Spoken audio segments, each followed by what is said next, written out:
Welcome to Injili Media. क्या Bible मुकद्दस दौर जदीद की हैरान कुन साइंसी तहकीक और टेक्नोलॉजी और इंटरनेट वगैरह के हवाले से कोई बयान करती है? तो आज हम इस सवाल का जवाब देखेंगे। बाइबल मुकद्दस आने वाले वक्तों और आने वाले जमानों का मुकम्मल अहवाल अपनी नबूवतों और अपनी पेश गोइयों में बयान करती है। आज के इस सवाल पर कि क्या आज की तरक्की याफ्ता दुनिया में जो भी साइंसी तहकीक और टेक्नोलॉजी के हवाले से जो प्रोग्रेस हुई है या हो रही है और इंटरनेट जैसी तेज तरीन मालूमात फराहम करने वाली ऐजादात दुनिया भर में तेज तरीन सफर करने के जराए मालूमात फराहमी के लिए दुनिया भर में दूसरों के साथ रवाबत कायम करने के लिए टेलीफोन वगैरह जैसी बेशुमार ऐजादात जिनका फायदा आज पूरी दुनिया उठा रही है, क्या बाइबल मुकद्दस इन तमाम हैरान कुन ऐजादात का और इन तमाम चीजों का हमें कोई इशारा देती है कि ये सारी चीजें आने वाली थीं या आने वाली हैं या आ चुकी हैं और आगे मजीद कैसी कैसी हैरान कुन इन्वेंशंस और टेक्नोलॉजी आने वाली है? तो सबसे पहले तो हम देखते हैं दानियल नबी के सहीफा में 12 बाब की 4 आयत में कि किस तरह से खुदा ने दानियल नबी को इन आने वाले हालात के बारे में नबूवत में आगाह कर दिया था। तो हम हवाला देखते हैं दानियल नबी के सहीफे के 12वें बाब में। यहाँ जो सब टाइटल है वो लिखा हुआ है आखिरी अयाम, यानी कि आखिरी अयाम में कैसे हालात होंगे। तो हम इसकी 4थी आयत में पढ़ते हैं, लेकिन तू ए दानियल इन बातों को बंद कर रख और किताब पर आखिरी जमाना तक मोहर लगा दे। बतेरे इसकी तफ्तीश और तहकीक करेंगे और दानिश अफजू होगी। पहली बात तो ये कि इसी की तहकीक व तफ्तीश यानी बाइबल मुकद्दस की तहकीक व तफ्तीश की बदौलत और जो इसकी तहकीक व तफ्तीश करेंगे उन्हें ही ये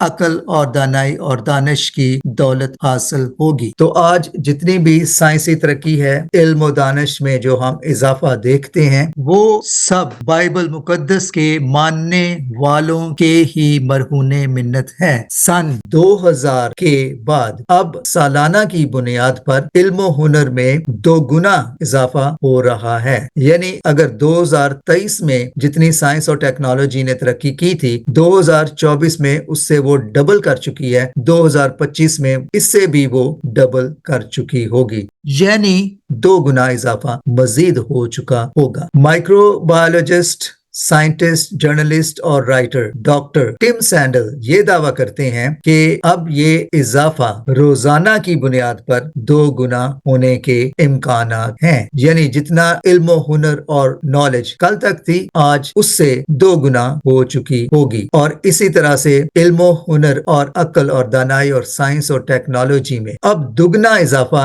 रोजाना की बुनियाद पर होता चला जाएगा। ये है डॉक्टर टिम का दावा, जो कि एक नहायत ही मशहूर माइक्रोबायोलॉजिस्ट हैं, डॉक्टर हैं, साइंटिस्ट हैं, राइटर हैं और जर्नलिस्ट भी हैं। इल्म हुनर की जो तरवीज का सिलसिला है, तरक्की का सिलसिला है, वो हम देखते हैं कि 1439 में 1439 में एक बहुत बड़ा वाकया होता है जब प्रिंटिंग प्रेस ऐजाद होती है। जर्मनी में गुटनबर्ग प्रिंटिंग प्रेस का आगाज करते हैं और सबसे पहले छपने वाली किताब यानी कि बाइबल मुकद्दस प्रिंट की जाती है। और इस प्रिंटिंग प्रेस के ऐजाद होने के बाद किताबों के छपने का सिलसिला नहायत तेजी से शुरू होता है और पूरी दुनिया में वो किताबें जो अब तक हाथ से लिखी जाती थी और उन्हें दुनिया भर में पहुंचाना मुश्किल होता था, अब प्रिंटिंग प्रेस के जरिए किताबों की छपाई नहायत आसान हो गई और बड़े पैमाने पर किताबों की नशरो इशात का सिलसिला शुरू हुआ और पूरी दुनिया में ये छापी जाने वाली किताबों की तकसीमो तरसील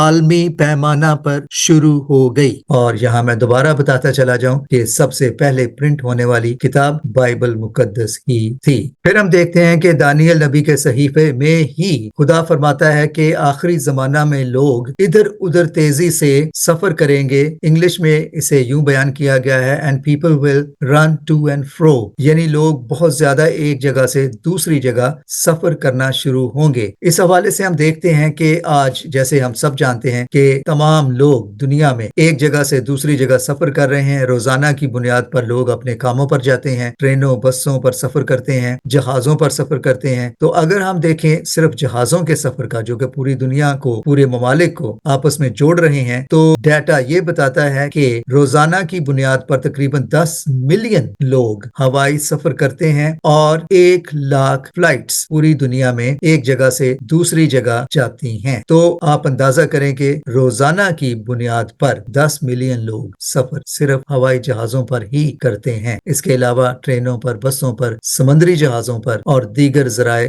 آمد و رفت پر.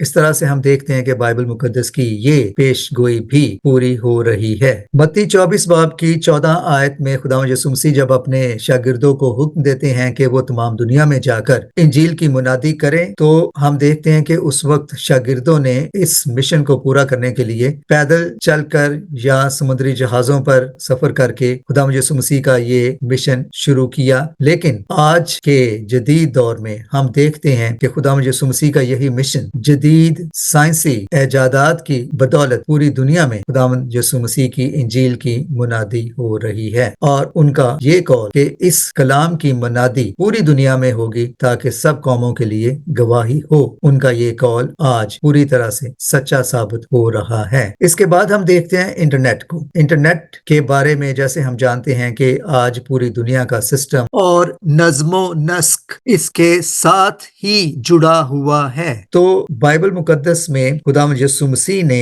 ایک پیش گوئی کی تھی کہ آنے والے زمانے میں کوئی چیز ایسی نہیں جو چھپی رہے گی اور وہ ظاہر نہ کی جائے گی. اور آگے جا کے یہ بھی لکھا ہوا ہے کہ جو بند کوٹھڑیوں میں, کمروں میں کہا جائے گا وہ کھلے عام سنا جائے گا. یعنی کہ کوئی چیز ایسی نہیں رہے گی جو خفیہ رہے اور جسے نہ جانا جا سکے. آج ہم جانتے ہیں کہ اگر ہم کسی کو ٹیلی فون بھی کر رہے ہوں, انٹرنیٹ پہ بھی بات کر رہے ہوں, تو بھی ہماری کانورسیشن کہیں نہ کہیں کوئی نہ کوئی سن رہا ہوتا ہے, اور سننے والے اسے ریکارڈ کر کے پوری دنیا میں پبلک بھی کر سکتے ہیں. تو اب کوئی ایسی چیز نہیں رہی جو چھپی رہے. ہماری ہر موومنٹ, ہم کہاں جاتے ہیں, کہاں سے آتے ہیں, کس سے کب ملتے ہیں, ہم کیا خریدتے ہیں, کیا پہنتے ہیں, ہماری چوائسز کیا ہیں, یہ سب کے سب ہم نے خود اپنے ساتھ لگے ہوئے ایک جاسوس کو دے دیے ہیں. یعنی ہمارا موبائل, ہمارا انٹرنیٹ ڈیٹا, ہمارے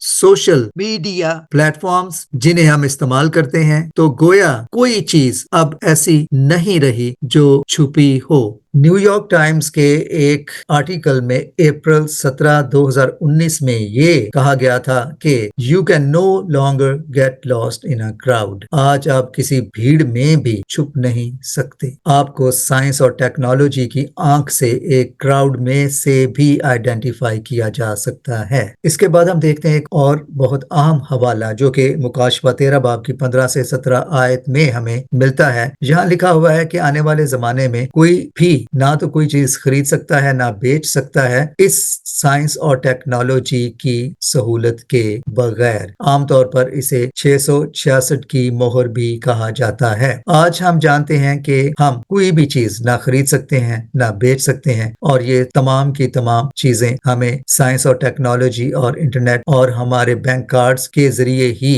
ہم آج ہر طرح کی بزنس انٹریکشنز کرتے ہیں. تو یہ بھی اگر ہم اسے 666 کے حوالے سے نہ بھی دیکھیں تو بھی سائنس اور ٹیکنالوجی نے یہ سسٹم شروع کر رکھا ہے کہ ہم آج کوئی بھی چیز نہ خرید سکتے ہیں, نہ بیچ سکتے ہیں بغیر جدید ٹیکنالوجی کو استعمال کیے. تو ہم دیکھتے ہیں کہ بائبل مقدس ہی وہ واحد کتاب ہے جو آج کی سائنس اور technology, internet, telephone, television, space travel, air travel, ان تمام چیزوں کے حوالے سے ہمیں بہت پہلے ہی آگاہ کر چکی ہے. دنیا کی کوئی اور کتاب اس ایکیوریسی کے ساتھ موجودہ زمانے کی سائنس کی جو ترقی ہے اور آگے جو کچھ مزید ہونے جا رہا ہے, ان تمام باتوں کا ذکر ہمیں بائبل مقدس میں ہی ملتا ہے. کیونکہ بائبل مقدس ہی خدا کا وہ زندہ کلام ہے جو ہمیں نہ صرف ماضی بلکہ حال اور آئندہ آنے والے زمانوں کی خبر دیتا ہے. تو آج کے اس ویڈیو में हमने देखा कि आज जमाने भर में जो भी साइंस और टेक्नोलॉजी, इल्म और तहकीक में जो भी तरक्की हुई है, उसका जिक्र बाइबल मुकद्दस में हमें पहले से ही मौजूद मिलता है।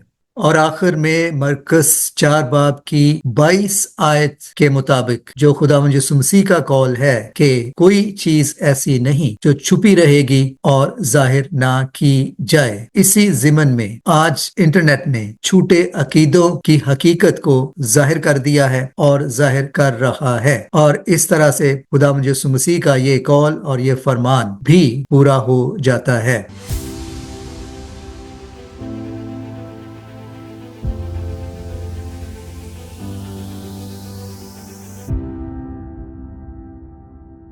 Thanks for watching.